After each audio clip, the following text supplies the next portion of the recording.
Hello friends, तो आज के इस वीडियो में हम बात करेंगे नेशनलिज्म इन यूरोप की। इसकी कंप्लीट स्टोरी समझेंगे। ठीक है, चलो स्टार्ट करते हैं। इसका कोर आइडिया क्या था? कोर आइडिया सिंपल सा था कि नेशनलिज्म है क्या। नेशनलिज्म है सेंस ऑफ बिलोंगिंग प्लस में कॉमन आइडेंटिटी प्लस में नेशन। ये तीनों चीज़ों को मिला के नेशनलिज्म होता है।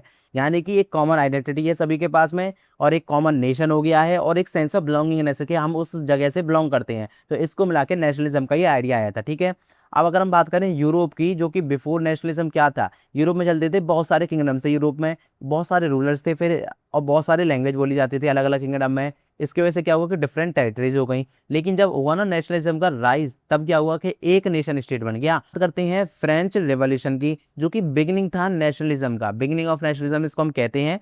1789 में ये बस स्टार्ट हुआ था। फ्रेंच जो रेवोल्यूशन था ना, उसने इंट्रोड्यूस किया था कुछ आइडिया को। क्या आइडिया था कि नेशन जो होगा, एक नेशन वो सिटीजन्स के बराबर होगा, ना कि आपको राजा होगा। पहले क्या होता था, मोनार्की चलती थी, क्योंकि नेशन नहीं था, और वहाँ पे किंग होता था सेंटर में, किंग सेंटर में होता था। लेकिन जब रिवॉल्यूशन हो गया उसके बाद क्या हुआ, सिटीजन थे, नेशन था वो सेंटर पे होगा। नेशन क्या है, हमने ऊपर देखा सिटीजन, तो इसमें सिटीजन ही सेंटर पे हो चुके थे। मेजर चेंजेस थे उनके बारे में बात करते थे कि पॉलिटिकल में कुछ चेंजेस हुए थे। सॉवरेनिटी जो थी वो ट्रांसफर हो गई थी फ्रॉम मोनार्की टू सिटीजन, यानी कि किंग का शासन नहीं चलेगा, अब सिटीजन है वो अपने हिसाब से अपना पूरा देश चलाएंगे। Ideas of liberty, equality of fraternity. Fraternity भाईचारा, इक्वलिटी बराबरी, लिबर्टी मतलब कि आज़ादी। ये तीनों चीजें भैया आइडियाज इंट्रोड्यूस किए थे। नेशनल जो सिंबल्स थे उनको इंट्रोड्यूस किया गया था। न्यू फ्रेंच फ्लैग लाया गया था, और कुछ कॉमन लॉज भी बनाए गए थे, और सेंट्रलाइज एडमिनिस्ट्रेशन था। मतलब कि अब सेंटर से ही सारे एक ही तरह के लॉ रहेंगे, और सबके सामने और सबके लिए बराबर रहेंगे। अब कुछ इंपॉर्टेंट आइडिया है जो कि आपको ध्यान रखने हैं, इंपॉर्टेंट पॉइंट है। देखिए, सबसे पहला है कि ला पैट्री, इसका मतलब होता है द फादरलैंड। ले सिटी का मतलब होता है द सिटीजन। ये जो दोनों आइडियाज थे ना, इन्होंने एक फीलिंग क्रिएट कर दी किसकी, कलेक्टिव आइडेंटिटी की। आपसे क्वेश्चन पूछा जा सकता है कि ला पेट्री और ले सिटीजन किसके लिए है, तो फादरलैंड और द सिटीजन के लिए। इस तरह से याद रखना है। बात करते हैं नेपोलियन एंड नेशनलिज्म की। अब देखिए, नेपोलियन बोनापार्टे इसका पूरा नाम है। नेपोलियन ने क्या किया, इंट्रोड्यूस किया था एक नेपोलियनिक कोड, जो कि 1804 में इंट्रोड्यूस किया था। ठीक है, इस नेपोलियन कोड के फीचर्स से क्या थे, सबसे पहला था कि इक्वलिटी बिफोर लॉ होगा, मतलब कि सभी के लिए लॉ बराबर होगा। Abolition of privilege based on birth, अगर किसी का जन्म है और उसको कुछ प्रिविलेजेस मिल रहे हैं ना, तो उन सबका एबोलिशन हो जाएगा, मतलब किसी को भी कोई स्पेशल अधिकार नहीं दिया जाएगा। ठीक है, राइट टू प्रॉपर्टी रहेगा सबके पास, जिसकी जो प्रॉपर्टी उसको राइट रहेगा। सिंप्लीफाइड एडमिनिस्ट्रेशन, मतलब कि एडमिनिस्ट्रेशन को बहुत आसान बना दिया गया। और removal of feudal restrictions in many region, बहुत सारे रेस्ट्रिक्शन थे ना बहुत रीजनों में, तो उनको हटा दिया गया। लेकिन यहाँ से कुछ कहानी स्टार्ट होती है कि नेपोलियन ना एक क्या बन गया, एक एम्परर बन गया भैया। उसकी जो आर्मी थी ना, उसने कॉन्क्रीट कर लिया था पूरे यूरोपियन टेरिटरी को। और इससे क्या हुआ कि जो पीपल थे इनिशियली तो उसको वेलकम कर रहे थे उसके रिफॉर्म्स को। ठीक है, लेकिन जब बाद में पता चला ना कि उसने पूरा हमारा जो यूरोपियन टेरिटरी उसको घेर लिया है, कब्जे में ले लिया है, तो उसको फिर उसके बाद क्या किया, रेजिस्ट किया। एक बात और ध्यान रखना, ये पॉइंट आपको ध्यान रखने वाला कि नेपोलियन ने देखिए रिफॉर्म्स तो लाए लेकिन कुछ कॉन्क्वेस्ट भी कर लिया। रिफॉर्म्स प्लस में कॉन्क्वेस्ट किया इसने। ठीक है, बात करते हैं यूरोप बिफोर नेशनलिज्म। अब नेशनलिज्म से पहले जो यूरोप वो क्या था, देखिए यूरोप था ना वो डिवाइडेड था इनटू मैनी पॉलिटिकल यूनिट्स में, क्योंकि अलग अलग किंगडम थे। एग्जांपल की अगर बात करें तो जर्मन का कॉन्फेडरेशन था, इसमें कितने थे, 39 स्टेट्स थे। इटालियन का स्टेट्स थे, इसमें क्या थे, मैनी जो सेपरेट किंगडम्स थे ना, और डचीज थे वो सारे इसमें आते थे इटालियन में। और था हैब्सबर्ग एम्पायर, इसमें मल्टीनेशनल एम्पायर थे। तो ये तीन हमारे पास में अभी मेन जो थे मैंने यहाँ पे लिखी है, और ये तीनों थे पहले जब नेशनलिज्म नहीं आया था। बात करते हैं लिबरलिज्म। ये क्या होता है, इसका मतलब होता है फ्रीडम प्लस में इक्वलिटी बिफोर लॉ। इसका मतलब ये होता है सिर्फ फ्रीडम नहीं बल्कि इक्वलिटी बिफोर लॉ भी है। तो अगर मैं बात करूँ मिडिल क्लास के लिए, तो क्या था, फ्रीडम फॉर इंडिविजुअल, मतलब कि उसको आज़ादी है, वो कुछ भी कर सके लेकिन लॉ के अंदर। और इक्वलिटी बिफोर लॉ, मतलब कि सभी के लिए जो लॉ है वो बराबर है, कानून एक सा है। और रिप्रेजेंटेटिव गवर्नमेंट, और मतलब कि क्या है कि हर पर्सन को अपना अधिकार है कि वो गवर्नमेंट में अपना वोट दे और गवर्नमेंट को रिप्रेजेंट करे। और फ्रीडम ऑफ मार्केट्स, यहाँ पे अब आपका ये नहीं कि आपको अपने देश की मार्केट से खरीदना है, आप कहीं भी जा सकते हो, कुछ और भी खरीद सकते हो दूसरे अगर मार्केट से आप आ रहे हैं बाहर से। ठीक है, तो ये सब ऑप्शन थे यहाँ पे लिबरलिज्म में। अब देखते हैं इकोनॉमिक लिबरलिज्म क्या है। इसमें क्या क्या था, इसमें था जो वॉन्ट्स थी वो क्या थी, free movement of goods plus में कैपिटल प्लस में पीपल। क्योंकि इकोनॉमिक का मतलब कि पैसे से रिलेटेड, तो यहाँ पे गुड्स होने चाहिए, कैपिटल और मनी, जो लोग हैं वो सब एक जगह से जा सके दूसरी जगह, तो पैसा कमाएंगे और इससे उनको आज़ादी मिलेगी। ये था। प्रॉब्लम क्या थी इसमें, एक्चुअली में इसमें प्रॉब्लम थी कि डिफरेंट जो स्टेट्स थे ना उनके पास क्या था, डिफरेंट करेंसीज थी, हाँ भैया, और डिफरेंट लॉज थे सभी के, और डिफरेंट कस्टम ड्यूटीज थी, सब अपना अपने हिसाब से चार्जेस लगाते थे। बात करते हैं जॉल वेरिन। जॉल वेरिन की बात करते हैं 1834 में, ध्यान रखना। जॉल वेरिन का मतलब क्या है, कस्टम्स यूनियन। कस्टम्स यूनियन है जॉलवेरियन, ठीक है, जो कि स्टार्ट किसने किया था, प्रशिया ने स्टार्ट किया था जॉलवेरियन को, ध्यान रखना। इसका पर्पस क्या था, इसका पर्पस सिंपल था कि रिमूव करे जितने भी टैरिफ के बैरियर से उनको रिमूव करे, पहली बात इस यूनियन का पर्पस था। दूसरा था कि रिड्यूस कर दे नंबर ऑफ जो भी करेंसीज हैं, बहुत सारी करेंसी उनको कम करे थोड़ा, एनकरेज करे ट्रेडिंग को, ट्रेड ज़्यादा बढ़े, एक दूसरी जगह व्यापार हो अच्छे से, क्रिएट करे इकोनॉमिक यूनिटी बनाए इकोनॉमिक में। यहाँ इससे क्या होगा कि लोग अच्छे से अपना जो है आगे प्रोडक्शन करेंगे और इकोनॉमी और बूस्ट होगी। इसका शॉर्टकट आप देखोगे सिंपल है, देखिए जॉलवेरियन लिखो, उसके आगे इकोनॉमिक यूनिट है उसके लिए और जर्मन यूनिटी है।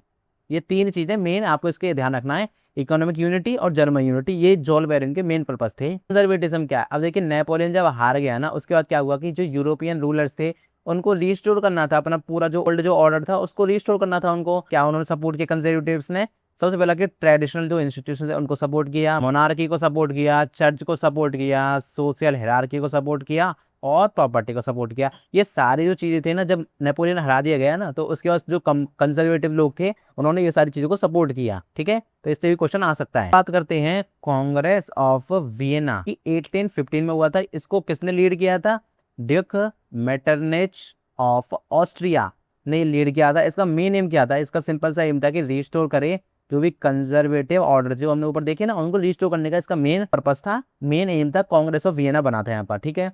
अब बात करें तो मेजर जो डिसीजन थे वो क्या क्या लिए गए इनने, जो मोनार्की है उसको रिस्टोर कर लिया गया फ्रांस में वापस से, ठीक है, और जो फ्रांस का जो बॉर्डर था उसको थोड़ा घटा दिया गया, रिड्यूस कर दिया गया भैया। स्टेट से उनको क्रिएट किया गया अराउंड फ्रांस। फिर क्या था भैया, जो कंजर्वेटिव जो मोनार्कीज थी उनको स्ट्रेंथन किया गया, जो जर्मन कॉन्फेडरेशन थे उनको 39 स्टेट्स के उनको वहाँ पे मेंटेन किया गया। ये सारी चीजें मेजर डिसीजन थे जो कि कांग्रेस ऑफ वियना ने लिए थे। अगर आप वन लाइन में देखना चाहोगे, वन लाइन में अगर मैंने लिख रखा है यहाँ पे, 1815 में वियना आया था, इसने मेटरनिच इसको लीड कर रही थी और इसने कंजर्वेटिव ऑर्डर्स थे ना उनको सारे को एग्जीक्यूट किया और उनको वापस से लाया जब नेपोलियन हार गया। रिवॉल्यूशन हो गया 1830 का। अब रिवॉल्यूशन आ गया फ्रांस में, क्या हुआ, जो बोर्बन किंग था ना जो हमने बनाए थे चार्ल्स एक्स, उनको भैया हटा दिया गया। उसके बाद क्या हो गया, जो कॉन्स्टिट्यूशनल मोनार्की थी उसको एस्टेब्लिश किया गया अंडर किसके, लुइस फिलिप के अंदर, ठीक है। तो अब क्या हुआ, कॉन्स्टिट्यूशनल मोनार्की आ गई अब, ठीक है। अब डेमोक्रेसी अभी नहीं आई लेकिन कॉन्स्टिट्यूशनल मोनार्की आ गई। और जो बेल्जियम था उसमें क्या हुआ भैया, Belgium became independent from UK of the Netherlands. जो नीदरलैंड का जो यूके था उससे अब इंडिपेंडेंट हो चुका था बेल्जियम। और यहाँ पर अगर नेशनलिज्म की बात करूँ, नेशनलिज्म जो स्क्वायर था पहले क्या था, फ्रांस में हुआ, फिर बेल्जियम में और फिर अदर पार्ट्स ऑफ यूरोप में हुआ। फ्रांस ने स्टार्टिंग की थी, ठीक है। अब बात करते हैं ग्रीक वॉर ऑफ इंडिपेंडेंस, ठीक है भैया। देखिए 1821 में क्या होता है, ग्रीक ने फॉट किया था अगेंस्ट किसके, ऑटोमन एम्पायर के। उनको सपोर्ट आया था कहाँ से, फ्रॉम यूरोपियन से, यूरोपियन सपोर्ट आया। वो एडमायर्ड एंशियंट जो ग्रीक कल्चर था, जो लोग ना एंशियंट ग्रीक कल्चर को ज़्यादा एडमायर करते थे, पसंद करते थे, तो वो यूरोपियंस थे सारे। उन यूरोपियंस ने वहाँ पे सपोर्ट किया उस लड़ाई में। और यहाँ पे इंपॉर्टेंट बात आपको ध्यान रखनी है, जो ग्रीक जो इंडिपेंडेंस थी ना वो रिकॉग्नाइज होती है इन 1832 में। 1821 में लड़ाई स्टार्ट हुई थी और 1832 में इंडिपेंडेंस मिली थी ग्रीक को। ये इंपॉर्टेंट क्यों है, ये हमें ना क्या दिखा रहा था कि जो नेशनलिज्म है प्लस में स्ट्रगल फॉर इंडिपेंडेंस, ये दोनों चीजें हमें यहाँ दिखा रहा था, तो इसलिए ग्रीक वॉर ऑफ इंडिपेंडेंस यहाँ पे इंपॉर्टेंट हो जाता है। अब बात करते हैं रोमांटिसिज्म एंड नेशनलिज्म। अब इसका मतलब क्या है भैया, nationalism was not created only through politics. इसे पॉलिटिक्स से क्रिएट नहीं हुआ जो नेशनलिज्म है, इस कल्चर आया, देखिए कल्चर था, उसके बाद लिटरेचर आया, उसके बाद म्यूजिक आया, फॉल्क ट्रेडिशंस हुए, और ये सारी चीज़ों ने भी क्या किया भैया, इन्होंने भी हेल्प की क्रिएट करने में एक नेशनल आइडेंटिटी। अगर आप भारत देश की बात करोगे तो वहाँ पर क्या कल्चर होता है, लिटरेचर है उनका, म्यूजिक है हमारा, फॉल्क का जो ट्रेडिशन है, हमारे अलग अलग ट्रेडिशन, तो इस तरह से हमारा पूरा एक नेशनलिज्म है। तो इसी तरह से यहाँ पर भी इन सब चीज़ों ने हेल्प की, कल्चर ने, लिटरेचर ने, म्यूजिक ने। यही मेन चीज़ें से पॉलिटिक्स से नहीं होता कि नेशनलिज्म पॉलिटिक्स से आ जाए। रोमांटिसिज्म की अगर हम बात करें, रोमांटिज्म ये क्या चीज़ है भैया, ये फोकस करता है आपके इमोशंस पे, जो फॉल्क का कल्चर है उस पर, जो आपके ट्रेडिशंस हैं और जो आपकी शेयर्ड हिस्ट्री है उस पर, और आपको जो नेशनल आइडेंटिटी है उस पर, ये सब चीज़ पे। रोमांटिसिज्म मतलब ये नहीं है कि रोमांस वाली चीज़, यहाँ पे थोड़ा सा उनके इमोशन से बात करना, लोगों के साथ कनेक्ट करना, इसका मतलब ये है, ठीक है। अब बात करते हैं अपने फॉल्क कल्चर की। फॉल्क कल्चर क्या है भैया, इसमें सबसे पहले तो language became a powerful tool for nationalism. Language सबसे ज़्यादा पावरफुल टूल था नेशनलिज्म के लिए। एग्जाम्पल के अगर मैं बात करूँ तो पोलैंड, यहाँ पर पॉलिश लैंग्वेज ने क्या किया, हेल्प किया लोगों को मेंटेन करने में एक नेशनल आइडेंटिटी, डेस्पाइट की वो फॉरेन कंट्रोल में है, लेकिन जब भी तो पॉलिश लैंग्वेज बोलते थे तो फिर उनको एक लगता था क्या नेशनल आइडेंटिटी है। इंपॉर्टेंट एग्जांपल अगर मैं बात करूं इधर, तो इंपॉर्टेंट एग्जांपल है कि करोल कोरपिंस्की, ये क्या था, इन्होंने यूज किया था म्यूजिक को और फोल्क डांसेस को टू सेलिब्रेट पॉलिश नेशनलिज्म। अब आता है revolution of 1848, spring of Nations इसको हम कहते हैं। 1848 में ना बहुत सारे रिवॉल्यूशंस आए थे अक्रॉस यूरोप में। इसमें मेन डिमांड्स क्या क्या थी, सबसे पहले था कि कॉन्स्टिट्यूशनल गवर्नमेंट हो जाए, दूसरा था कि फ्रीडम हो, तीसरा था कि नेशनल यूनिटी हो, ठीक है, और फिर था पॉलिटिकल राइट्स हो और इकोनॉमिक रिफॉर्म्स हो। ये सारी चीजें थी सबकी डिमांड में। और 1848 का जो रिवॉल्यूशन है उसको हम क्या कहते हैं, स्प्रिंग ऑफ नेशन, ये क्वेश्चन बन सकता है, ठीक है। बात करते हैं फ्रैंकफर्ट पार्लियामेंट की, जो कि 1848 की बात है, ठीक है। जो जर्मन नेशनलिस्ट थे ना, उन्होंने फॉर्म किया था क्या था, फ्रैंकफर्ट पार्लियामेंट। मीटिंग प्लेस था एसटी हॉल्स चर्च फ्रैंकफर्ट में, ये मीटिंग प्लेस था। तो फ्रैंकफर्ट पार्लियामेंट बना दिया था। इस पार्लियामेंट का क्या पर्पस था, क्या एम था भैया, इसका एम था कि क्रिएट करना है यूनाइटेड जर्मन नेशन, ठीक है, एक कॉन्स्टिट्यूशन प्रिपेयर होना, और क्राउन जो होगा वो ऑफर्ड होगा टू किंग ऑफ प्रशिया, जो कि फ्रेडरिक विल्हेम फोर्थ थे। और उन्होंने क्या किया था, उन्होंने रिजेक्ट कर दिया, उन्होंने एक्सेप्ट किया ही नहीं फ्रैंकफर्ट पार्लियामेंट जो क्राउन था, ठीक है। तो ये जो पार्लियामेंट था फेल क्यों हो गया, वाई फेल्ड, क्योंकि जो मोनार्की थी उन्होंने इसको सपोर्ट ही नहीं किया, इसलिए फेल हो गया। जो मिलिट्री पावर थी वो रिमेन थी किसके, रूलर्स के अंदर में, तो इसलिए भी हो गया। और पार्लियामेंट में लैक था रियल पावर, तो कोई पावर थी नहीं उसके पास में, तो इसलिए फेल हो गया फ्रैंकफर्ट पार्लियामेंट वाला कॉन्सेप्ट। अब बात करते हैं यूनिफिकेशन ऑफ जर्मनी। इसका लीडर कौन था भैया, ओटो वॉन बिस्मार्क, जो कि प्राइम मिनिस्टर था किसका, प्रशिया का। और इसकी स्ट्रेटेजी क्या थी, ब्लड एंड आयरन। इसका मतलब है कि मिलिट्री पावर प्लस में स्ट्रॉन्ग लीडरशिप। अब यहाँ पर हुए थे 3 वॉर। पहला वॉर क्या था, वॉर विद डेनमार्क साथ हुआ था 1864 में। दूसरा हुआ था वॉर विद ऑस्ट्रिया के साथ में, जो कि 1866 में हुआ था, 2 साल बाद ही कर लिया।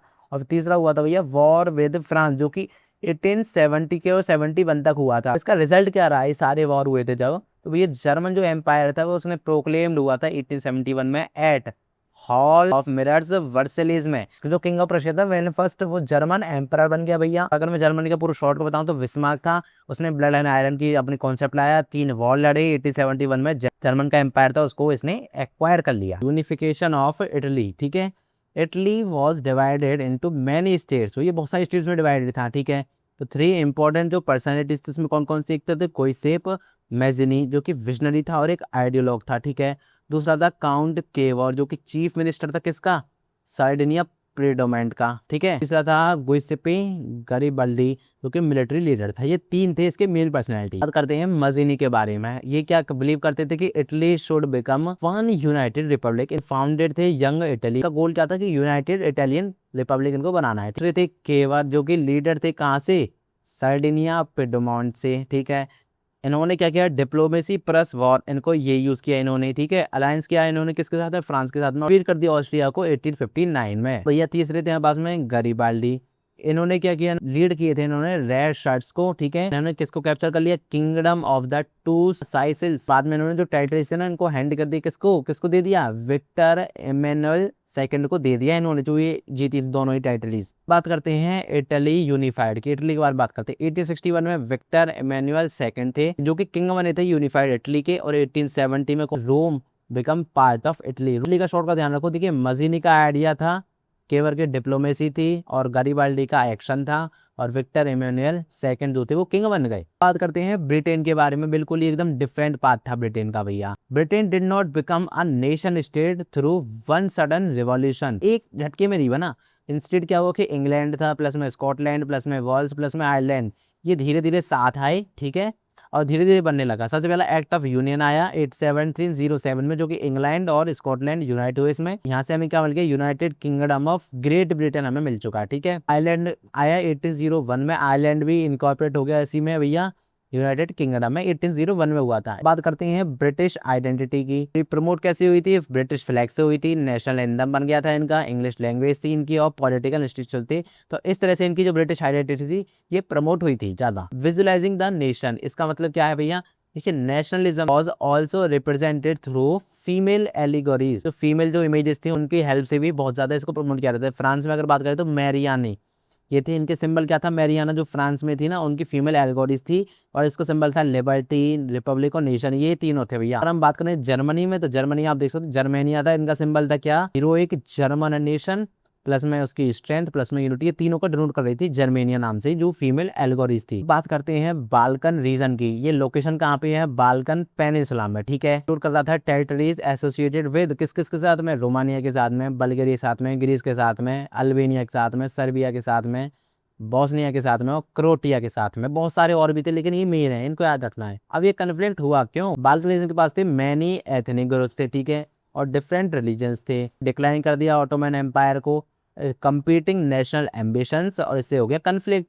ये सारी चीजें हो गई थी भैया एक साथ में, इसलिए कन्फ्लिक्ट हो गया। बाल्कन नेशनलिज्म की बात करते हैं। डिफरेंट ग्रुप्स थे ना, वो क्या चाहते थे कि इंडिपेंडेंट नेशन स्टेट को मिले, लेकिन जो मेजर यूरोपियन पावर थी ना, वो भी इन्फ्लुएंस चाहती थी। तो इससे क्या हुआ कि मेन जो कंपीटिंग पावर थी उनमें क्या कौन कौन था? एक तो रशिया था, जर्मनी था, ऑस्ट्रिया और हंगरी था, और ब्रिटेन था, और ऑटोमन एम्पायर थे।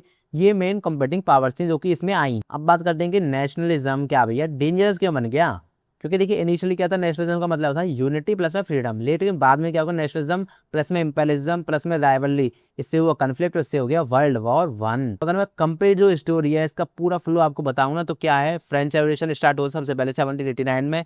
इसके यहाँ से आया आइडिया ऑफ नेशन प्लस में सिटीजनशिप। अब नेपोलियन आए और नेपोलियनिक कोड लाए, ठीक है। कंजर्वेटिव रिएक्शन हुई। अब इसे क्या होगा, कांग्रेस ऑफ वियना 1815 में बन गया भैया।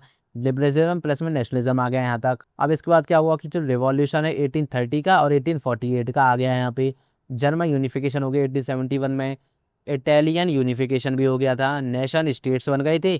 बाल्कन का नेशनलिज्म हो गया, उसके बाद फिर नेशनल राइवलरीज हो गई। बात करते हैं कुछ इंपॉर्टेंट जो डेट्स है जो कि आपको याद रखनी है, तो ये कुछ ही लेके आए हैं, ज़्यादा नहीं है। 1789 में फ्रेंच रेवोल्यूशन हुआ था। 1804 में नेपोलियन कोड आया था, ये ध्यान रखना, इंपॉर्टेंट है।